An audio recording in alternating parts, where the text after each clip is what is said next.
एक शहंशाह ने दौलत का सहारा लेकर, एक शहंशाह ने दौलत का सहारा लेकर हम गरीबों की मोहब्बत का उड़ाया है मजाक। आज के प्रोग्राम में खास तौर पे जिस तरीके से मैंने कहा था कि आपको पाकिस्तान के बहुत बड़े बड़े माफियाज के हवाले से बताऊंगा और उन माफियाज के खेल किस तरीके से होते हैं उस पर गुफ्तगू होगी। बात शुरू करते हैं बहुत मशहूर खेल के साथ, और वो मशहूर खेल है तकरीबन 1000 अरब रुपए का, कम अज कम 1000 अरब रुपए का। इसमें सियासी जमातों से लेकर, ब्यूरोक्रेसी से लेकर, एस्टैब्लिशमेंट से लेकर तमाम लोग किसी न किसी तरीके से कहीं ना कहीं इन्वॉल्व है, और सबसे बढ़कर इसमें मीडिया भी इन्वॉल्व है। आइए सबसे बड़ी मशहूर और मारूफ शख्सियत के कुछ स्कैंडल्स के बारे में बात करूंगा और ऐसे हकाइक आपके सामने रखूंगा, किस्तवार वो रिपोर्ट आपके सामने पेश करूंगा कि आपकी आंखें खुल जाएंगी। अपने प्रोग्राम का बाकायदा आगाज करते हैं परवरदिगार के शुक्र से कि जिसने मुझे देखने के लिए आंखें, सुनने के लिए कान, सोचने के लिए दिमाग, और सबसे बड़ी बात यह कि मुझे बोलने के लिए जबान दी है। किसी तारुफ का मोहताज नहीं है और किसी भी तौर पर मोहताज नहीं है। एक ऐसा दिमाग, एक ऐसा सियासी खेल, एक ऐसा पैसे का खेल कि आप इसको देखकर दंग रह जाएंगे। मैंने गुफ्तगू का आगाज जहां से किया वो बात थी, वो साहिल लुधियानवी के शेर से है कि एक शहंशाह ने दौलत का सहारा लेकर हम गरीबों की मोहब्बत का उड़ाया है मजाक। बेसिकली साहिल लुधियानवी की एक बहुत मारूफ नज़म है जिसका नाम है ताजमहल। वो ताजमहल यकीनी तौर पर मुमताज के लिए बनाया गया और बादशाह सलामत ने अपनी मोहब्बत को जाहिर करने के लिए बनाया। साहिल लुधियानवी अपनी इस नज़म के अंदर ये बात बताते हैं कि किस तरीके से एक शहंशाह ने दौलत का सहारा लेकर हम गरीबों की मोहब्बत का उड़ाया है मजाक के, और अपनी महबूबा से ये कहते हैं कि तू ताजमहल में मुझसे मत मिलाकर, क्योंकि इसमें शामिल है हम जैसे गरीबों का लहू। क्या जिन्होंने इसको रानाई बख्शी है, कि जिन्होंने ताजमहल जिन गरीबों ने बनाया है, क्या उन्होंने कभी मोहब्बत नहीं की होगी? लेकिन शायद उनके पास अपनी मोहब्बत के इजहार के लिए इतने पैसे, इतनी दौलत नहीं थी कि वो ये बता सके कि हम अपनी महबूबा से या अपने महबूब से कितनी मोहब्बत करते हैं। इसीलिए साहिल लुधियानवी ने कहा साहिल लुधियानवी बार बार अपनी इस नज़म में कहते हैं कि एक शहंशाह ने दौलत का सहारा लेकर हम गरीबों की मोहब्बत का उड़ाया है मजाक। बिल्कुल उसी तरीके से हम गरीबों की मोहब्बत का उड़ाया है मजाक इस वक्त के सबसे बड़े आइकॉन यानी बहरिया टाउन मलिक रियाजुद्दीन, वो शख्स के जो सरेआम ये बात कहता है कि मैं हर फाइल के नीचे पहिए लगाता हूं, मैं हर एक को रिश्वत देता हूं, लेकिन किसी में इतनी मजाल नहीं कि उसको गिरफ्तार कर सके। वो इतना बड़ा स्कैंडल करता है कि जमीनों पर कब्जा करता है, लेकिन किसी में इतनी हिम्मत नहीं कि उसके खिलाफ बात कर सके। क्यों नहीं कर सकता है, आइए उस पर मैं तफसील से आपको बताऊंगा। इस वक्त करीबन 10,000 लोग सिर्फ कराची के अंदर ऐसे मौजूद हैं कि जिनके साथ फ्रॉड किया गया है, जिनके साथ पैसे लिए गए, जिनका नाम आया है, और वो 30-30, 40 लाख, 50-50 लाख रुपए भर चुके हैं, लेकिन उनको प्लॉट नहीं दिए गए। इनकी तादाद कराची शहर में 8 से 10,000 के करीब है। ये वो कौन लोग हैं? मैं आपको एक बहुत बड़ा स्कैंडल पूरा वाज़ेह तौर पर बताऊंगा, और सबसे पहले आज आगाज करते हैं कि उसने खेल कैसे खेला। कराची शहर में बहरिया टाउन के लिए उसने सबसे पहले ग्राउंड हमवार किया आसिफ अली जरदारी के साथ, मुत्तहिदा कौमी मूवमेंट के साथ, पाकिस्तान के एस्टैब्लिशमेंट के साथ, और सबसे बढ़कर यह कि उसने यहां पर नवाज शरीफ के साथ। आइए इस पूरे स्कैंडल को अगर आप समझना चाहते हैं तो मलिक रियाज इस बात को बहुत अच्छी तरह समझ गया था कि कौन कौन से ताकत के ऐसे पिलर्स हैं कि जिनको अगर वो अपने हाथ में रखे तो वो पूरे पाकिस्तान की जिस जगह चाहे, जहां चाहे, वो कब्जा कर सकता है। उसने पिंडी में जिस तरीके से काम किया, उसने इस्लामाबाद में जिस तरीके से काम किया, उसने लाहौर में जिस तरीके से काम किया, उसी तरीके से उसने सन 2013 में यह मंसूबा बनाया कि कराची में किस तरीके से काम करना है। और यकीनी तौर पर उसके लिए 2013 में उसके लिए सबसे बड़ा काम करने के लिए सबसे अहम जो चीज थी वो पाकिस्तान पीपल्स पार्टी और मुत्तहिदा कौमी मूवमेंट थी। यूं इसका दिमाग 2008 से बन चुका था कि उसे कराची शहर में काम करना था, इसीलिए इसने इन दो सियासी जमातों के साथ बहुत अच्छे ताल्लुकात रखे, और खास तौर पर पाकिस्तान पीपल्स पार्टी के साथ।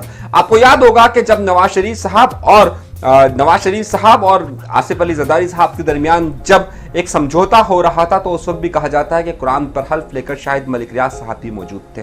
इनके ताल्लुकात, सियासी ताल्लुकात किसी से ढके छुपे नहीं है।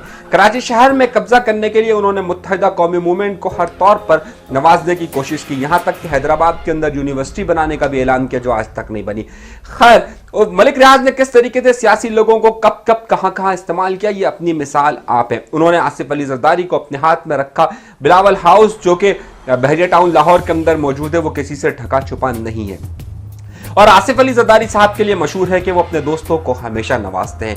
कराची में ये जगह दी गई और जिस तरीके से इन्होंने सियासी माहौल बनाया, उसमें उन्होंने मुत्तहिदा कौमी मूवमेंट को अपने हाथ में रखा। सन 2013 में जब अल्ताफ हुसैन साहब से खासतौर पर मुस्तफ़ा कमाल साहब नाराज होकर गए, तो मुस्तफ़ा कमाल साहब को जो बड़ी नौकरी ऑफर की गई और तकरीबन 1.5 से 2 साल उन्होंने जो मलिक रियाज साहब के पास मुलाजमत की, और जिसका बार बार वो जिक्र करते हैं कि मैं अपनी बहुत अच्छी मुलाजमत छोड़कर आया, वो मलिक रियाज साहब थे। कराची शहर में कब्जा करने के लिए उन्होंने सबसे पहले सियासी राह हमवार की यहाँ की सियासी जमातों की। जाहिर है, अगर आसिफ अली जरदारी साहब, मुत्तहिदा कौमी मूवमेंट अगर उनके हाथ में हो तो फिर कोई मसला ही नहीं है। जब 2015 में इन्होंने इसको लॉन्च करने की कोशिश की, तो उन्होंने तमाम सियासी जमातों को अपने मुट्ठी में रखा। अब सबसे पहला मरहला जाहिर है, जब सियासी जमातें और सियासी ताकतें उनके साथ हो तो फिर कोई बहुत बड़ा मसला नहीं होता। आज की किस्त में मैं जो आपको जो नुकात बता रहा हूं वो सिर्फ सियासी मामलात के हैं। अगली किस्तों में मैं आपको ये बताऊंगा कि किस तरीके से उन्होंने जगहों पर कब्जा किया। फिर तीसरी किस्त में मैं आपको ये बताऊंगा कि किस तरीके से उन्होंने 1000 अरब रुपए का पैसा किस तरीके से जमा किया। चौथी किस्त में मैं आपको यह बताऊंगा कि अभी जो लोग ख्वार हो रहे हैं, जिनको 10,000 लोग हैं कि जिनको प्लॉट नहीं दिए गए, उनके पीछे पूरा खेल क्या है, एक एक कड़ी में आपको मिलाऊंगा। तो आज का पहला नुक्ता, इस बात को समझिए, उन्होंने सबसे पहले आसिफ अली जरदारी साहब यानी पाकिस्तान पीपल्स पार्टी को अपने हाथ में लिया। सन 2007 से पहले उनकी पाकिस्तान पीपल्स पार्टी के साथ, आसिफ अली जरदारी साहब के साथ तो ताल्लुकात बहुत अच्छे थे, लेकिन उसके साथ साथ उनके पाकिस्तान पीपल्स पार्टी से, क्योंकि बेनजीर भुट्टो साहिबा के होते हुए उनके ताल्लुकात इतने अच्छे नहीं थे। खासतौर पे 2007 और 2008 में उन्होंने नवाज शरीफ साहब के साथ भी उनके ताल्लुकात थे, और इन दोनों ताल्लुकात की बुनियाद पर इन्होंने इनके दरमियान समझौता भी करवाया, और कहा जाता है कि इसी की बुनियाद पर जो है वो बाद में दोनों ने मुश्तरका हुकूमत बनाने की भी बात कही थी। 2008 से ही उनका मंसूबा था कि कराची शहर में किस तरीके से उन्हें अपना प्लॉट या अपनी स्कीम को लॉन्च करना है। इसके लिए उन्होंने मुत्तहिदा कौमी मूवमेंट और पाकिस्तान पीपल्स पार्टी के दरमियान इख्तलाफात दूर करने की हर मुमकिन कोशिश की, और मुत्तहिदा कौमी मूवमेंट के रहनुमाओं से बराह रास्त उनके ताल्लुकात रहे। जहां तक मेरी मालूमात है कि उनकी लंदन में भी कुछ मुलाकातें हुई हैं, और कई मामलात में उन्होंने कई मुश्किल वक्तों में बार्गेन करने की भी कोशिश की है। तो जब 2013 में उनकी कोशिश ये थी कि मुत्तहिदा कौमी मूवमेंट, और क्योंकि मुत्तहिदा कौमी मूवमेंट का जाहिर है कराची शहर में एक बहुत बड़ा होल्ड था, तो मुत्तहिदा कौमी मूवमेंट और खास तौर पर पाकिस्तान पीपल्स पार्टी उनके साथ साथ रहे। इसके लिए उन्होंने मुत्तहिदा कौमी मूवमेंट के वो लोग जो बड़े बड़े नाम थे उनको नौकरियां भी दी, जिसमें खास तौर पर मुस्तफ़ा कमाल साहब बड़ा एक अहम नाम थे। उन्होंने कराची की ब्यूरोक्रेसी के लोगों को अपने पास रखा, राव अनवार जैसे लोगों को अपने साथ रखा, चौधरी असलम जैसे लोगों को अपने साथ रखा, और फिर यहां पर लॉन्च किया। जब उन्होंने ये चीज लॉन्च की और जब उनके साथ ये तमाम सियासी जमातें आ गई, तो अब सबसे बड़ा मसला यह था कि कौन सी जगह पर हाथ रखा जाए और कौन सी जगह पर ये अपना प्रोजेक्ट आराम से ला सकते हैं। अब जरा बात को समझिएगा, इसमें जो अभी कुछ लोगों का ख्याल यह है कि शायद जो सिंध के जो कि इस वक्त आपके इल्म में होगा कि जब मलिक रियाज पर अभी जो बहरिया टाउन के ऊपर हमला हुआ, या जो सिंधी कौम परस्तों ने जो एक मुजाहरा किया, उस मुजाहरे में भी ये बात कही जाने लगी कि बहरिया टाउन के अंदर जितने भी लोग रहते हैं वो शायद सारे महाजिर हैं, इसलिए एनकेएम बिल्कुल फ्रंट पर आई। ऐसी सूरत हाल नहीं है। अगर आप वहां जाकर जरा सा देखें तो जितने भी स्टेट एजेंट्स हैं वो सारे के सारे का तमाम 90% बल्कि 80% का ताल्लुक जो है 80% का ताल्लुक जो है वो कराची शहर से नहीं है, बल्कि उनका ताल्लुक अपने ही पिंडी और लाहौर के किन लोगों के साथ है वो भी आपके सामने है। जो बड़े बड़े ठेकेदार हैं वो भी जरा देख लीजिए कौन लोग हैं, और इनके जो बड़े बड़े ठेकेदार हैं उनके सियासी जमात में और सियासी जमातों के साथ किस तरह के ताल्लुकात हैं वो भी हम आपके सामने रखेंगे। आज के लिए हमारी किस्तें देखते रहिएगा। आज के लिए सिर्फ इतना ये कि सबसे पहले इन्होंने सियासी जमातों को अपने हाथ में रखा और उन्हें हर तरीके से नवाजा। किसी को नौकरियां चाहिए थी, किसी को पैसा चाहिए था, किसी को घर चाहिए था, किसी को ताल्लुकात चाहिए थे, उन्होंने हर जगह हर एक को इस्तेमाल किया। बाकायदा वो इसके बारे में सबको बताते भी हैं। माफिया का पहला तरीका, सब लोगों को खरीद लो, जितने लोग हैं उन सबको खरीद लो। सबसे पहला तरीका ये कि जो मजबूत लॉबीज हैं उनको खरीद लो। आपको शायद ये बात मालूम नहीं है कि उन मजबूत लोगों में बहुत सारे साबका जजेस, बहुत सारे साबका जर्नल्स, बहुत सारे साबका ब्यूरोक्रेट्स और बहुत सारे साबका, बल्कि अभी के भी बहुत सारे सियासतदान उनके पास बाकायदा मुलाजमत करते हैं और जिनके घर के खर्चे भी जाते हैं। कराची के बहुत सारे लीडरान हैं कि जिनके घर के खर्चे और दीगर खर्चे इस वक्त भी मलिक रियाज चला रहे हैं। आज के लिए इतना कि पहला होल्ड किस तरीके से कायम करना है, इन सबको अपने हाथ में रखा। उसके बाद उन्होंने किस तरीके से स्कीम का अनाउंस किया, इसकी पूरी तफसील आपको अगले किस्त में मैं दूंगा।